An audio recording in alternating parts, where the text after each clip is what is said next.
Praise the Lord. Greetings to you all in the name of our Lord and Savior Jesus Christ. Today's Bible verse, the Gospel according to St. Luke, chapter 23, verse 28. Jesus turned to them and said, "Women of Jerusalem, don't cry for me, but for yourselves and your children." ಈ ದಿನದ ದೇವರ ವಾಕ್ಯ ಲೂಕನು ಬರೆದ ಸುವಾರ್ತೆ 23ನೇ ಅಧ್ಯಾಯ 28ನೇ ವಚನ.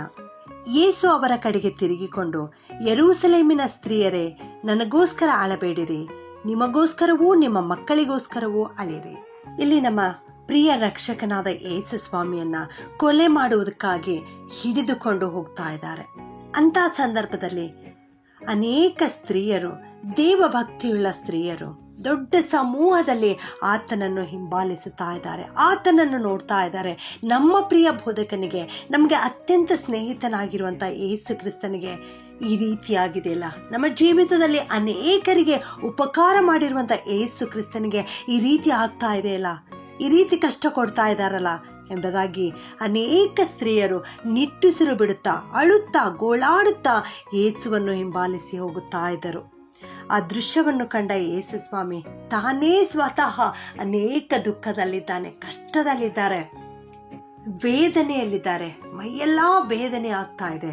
ಆದರೂ ಕೂಡ ನಮ್ಮ ಪ್ರಿಯ ಯೇಸು ಸ್ವಾಮಿ ಕಡೆಯದಾಗಿ ಇನ್ನೊಂದು ಸಾರಿ ಪ್ರಸಂಗವನ್ನು ಮಾಡಲಿಕ್ಕೆ ಇಷ್ಟಪಡ್ತಾ ಇದ್ದಾರೆ. ಯೆರೂಸಲೇಮಿನ ಸ್ತ್ರೀಯರ ಕಡೆಗೆ ನೋಡ್ತಾ ಇದ್ದಾರೆ.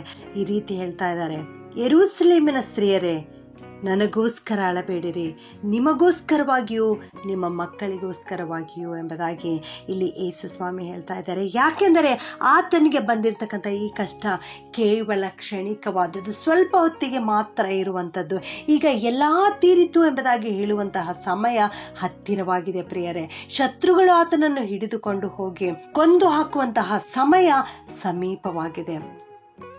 ಯೇಸು ಕ್ರಿಸ್ತನ ಈ ಶ್ರಮೆಯನ್ನು ನಾವು ಮನುಷ್ಯ ರೀತಿಯಿಂದ ಆಲೋಚಿಸಿ ಆತನಿಗಾಗಿ ವ್ಯಸನ ಪಡುವುದು ಬೇಡ, ಆತನಿಗಾಗಿ ಅಳುವುದು ಬೇಡ. ಈ ದ್ರೋಹಿಯಾದ ಯೂದನೇ ಈ ರೀತಿ ಯೇಸು ಸ್ವಾಮಿಯನ್ನು ಹಿಡಿದುಕೊಟ್ಟಿದ್ದಾನಲ್ಲ ಎಂಬುದಾಗಿ ಅವನ ಮೇಲೆ ಗುಣಗುಟ್ಟುವುದು ಬೇಡ. ಈ ಸತ್ಯದ ವಿರೋಧಿಗಳಾದ ಈ ಮಂತ್ರಿ ಸಭೆಯವರೇ ಈ ರೀತಿ ಯೇಸು ಕರ್ತನಿಗೆ ಹಿಂಸೆ ಕೊಡ್ತಾ ಇದ್ದಾರಲ್ಲ ಎಂಬುದಾಗಿ ಅವರ ಕುರಿತು ಕೂಡ ನಾವು ಗುಣಗುಟ್ಟುವುದು ಬೇಡ.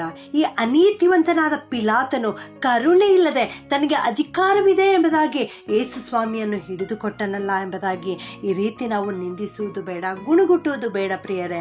ಇದರಿಂದ ನಮಗೆ ಯಾವ ಪ್ರಯೋಜನವೂ ಇಲ್ಲ. ಯಾಕಂದರೆ ನನ್ನನ್ನು ನಿನ್ನನ್ನು ನಮ್ಮ ಪಾಪಗಳಿಂದ ಬಿಡಿಸುವುದಕ್ಕಾಗಿಯೇ ಯೇಸು ಸ್ವಾಮಿ ಶಿಲುಬೆ ಮೇಲೆ ಮರಣವನ್ನು ಅನುಭವಿಸುವುದಕ್ಕಾಗಿಯೇ ಈ ಲೋಕಕ್ಕೆ ಬಂದಿದ್ದಾನೆ. ಆದ್ದರಿಂದಲೇ ಯೇಸು ಸ್ವಾಮಿ ಹೇಳ್ತಾ ಇದ್ದಾರೆ, ನಿಮಗಾಗಿಯೂ ನಿಮ್ಮ ಮಕ್ಕಳಿಗಾಗಿಯೂ ಅಳಿರಿ ಎಂಬುದಾಗಿ.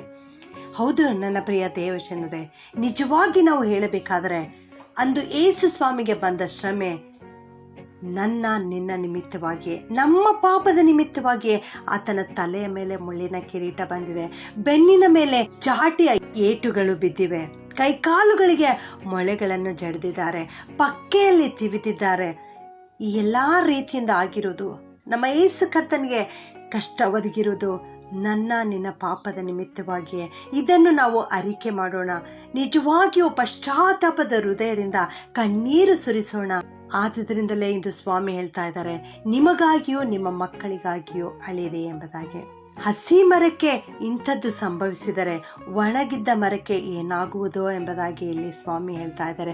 ಹಸಿ ಮರ ಎಂದರೆ ನಮ್ಮ ಯೇಸು ಸ್ವಾಮಿ. ನಮ್ಮ ಯೇಸು ಸ್ವಾಮಿಗೆ ಈ ರೀತಿ ಕಷ್ಟ ಕೊಟ್ಟಿದ್ದಾರೆ ಎಂಬುದಾಗಿ ಹೇಳುವುದಾದರೆ, ಒಣ ಮರವಾಗಿರುವ ನನಗೂ ನಿನಗೂ ಇನ್ನು ಎಷ್ಟೋ ಕಷ್ಟ, ಇನ್ನು ಎಷ್ಟೋ ಶ್ರಮೆ ಬರಲಿಕ್ಕಿದೆ ಪ್ರಿಯರೇ.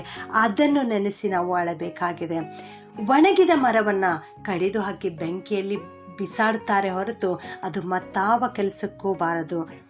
ಆದುದರಿಂದ ನನ್ನ ನಿನ್ನ ಪಾಪಗಳನ್ನು ಯೇಸು ಕರ್ತನ ಮುಂದೆ ಕಣ್ಣೀರಿನಿಂದ ಪಶ್ಚಾತ್ತಾಪದಿಂದ ಅರಿಕೆ ಮಾಡುವುದಾದರೆ ಯೇಸು ಸ್ವಾಮಿಯ ಮೂಲಕವಾಗಿ ನಮ್ಮ ತಂದೆಯಾದ ದೇವರು ನಮ್ಮನ್ನು ಸ್ವೀಕರಿಸಿ ನಮ್ಮ ಪಾಪಗಳನ್ನೆಲ್ಲ ಕ್ಷಮಿಸಿಬಿಟ್ಟು ತನ್ನ ಮಗುವಾಗಿ ನಮ್ಮನ್ನು ಸ್ವೀಕರಿಸುತ್ತಾರೆ. ನಮಗಾಗಿಯೇ, ನಮ್ಮ ಹೋಲಿಕೆಯಲ್ಲಿಯೇ ನಮ್ಮ ಹತ್ತಿರ ಬಂದ ನಮ್ಮ ಅರಸನೂ ನಮ್ಮ ರಕ್ಷಕನೂ ಆದ ಯೇಸು ಕ್ರಿಸ್ತನನ್ನು ಇನ್ನು ಮುಂದೆ ನಾವು ಅಸಡ್ಡೆ ಮಾಡುವುದು ಬೇಡ. ಒಂದು ವೇಳೆ ನಾವು ಆತನನ್ನು ಅಸಡ್ಡೆ ಮಾಡಿ ತಳ್ಳಿ ಹಾಕಿದರೆ ಆತನ ಕೋಪಕ್ಕೆ ನಾವು ಗುರಿಯಾಗುತ್ತೇವೆ. ಆಗ ಯಾವ ಪರ್ವತಗಳು, ಯಾವ ಗುಡ್ಡಗಳು ಕೂಡ ನಮ್ಮನ್ನು ರಕ್ಷಿಸಲಿಕ್ಕೆ ಬರಲಾರವು. ಅಂಥ ದಿವಸಗಳು ಬರಲಿಕ್ಕಿವೆ. ಬೆಟ್ಟಗಳೇ ನಮ್ಮ ಮೇಲೆ ಬೀಳಿರಿ, ಗುಡ್ಡಗಳೇ ನಮ್ಮನ್ನು ಮುಚ್ಚಿರಿ ಎಂದು ಹೇಳುವ ದಿವಸಗಳು ಬರಲಿಕ್ಕಿವೆ. ಆ ದಿವಸಗಳು ಬರುವುದಕ್ಕಿಂತ ಮುಂಚಿತವಾಗಿಯೇ ನಮ್ಮ ಗೋಳಾಟವು, ನಮ್ಮ ಅಳುವಿಕೆಯು ನಮ್ಮ ಬಳಿ ಬರುವುದಕ್ಕಿಂತ ಮುಂಚಿತವಾಗಿಯೇ ನಮ್ಮ ಕರ್ತನಾದ ಯೇಸು ಕ್ರಿಸ್ತನನ್ನು ಗಟ್ಟಿಯಾಗಿ ಹಿಡಿದುಕೊಳ್ಳೋಣ. ನಮ್ಮ ಪಾಪಗಳ ನಿಮಿತ್ತವಾಗಿಯೇ ಹಸಿಮರವಾದ ಯೇಸು ಕರ್ತನಿಗೆ ಈ ರೀತಿ ಹಿಂಸೆ ಬಂದಿದೆಯಲ್ಲ ಎಂಬುದಾಗಿ ಅರಿತುಕೊಂಡು ಕರ್ತನ ಬಳಿ ಬಂದು ನಾವು ಪಶ್ಚಾತ್ತಾಪದ ಹೃದಯದಿಂದ ಪ್ರಾರ್ಥನೆ ಮಾಡುವುದಾದರೆ ನಾವು ಎಂದೆಂದಿಗೂ ಸಂತೋಷದಿಂದ, ಆನಂದದಿಂದ ನಿತ್ಯತ್ವದಲ್ಲಿ ಸೇರಲಿಕ್ಕೆ ಸಾಧ್ಯವಾಗುತ್ತದೆ. ಪ್ರಿಯರೇ, ಪ್ರಾರ್ಥನೆ ಮಾಡಿಕೊಳ್ಳೋಣ.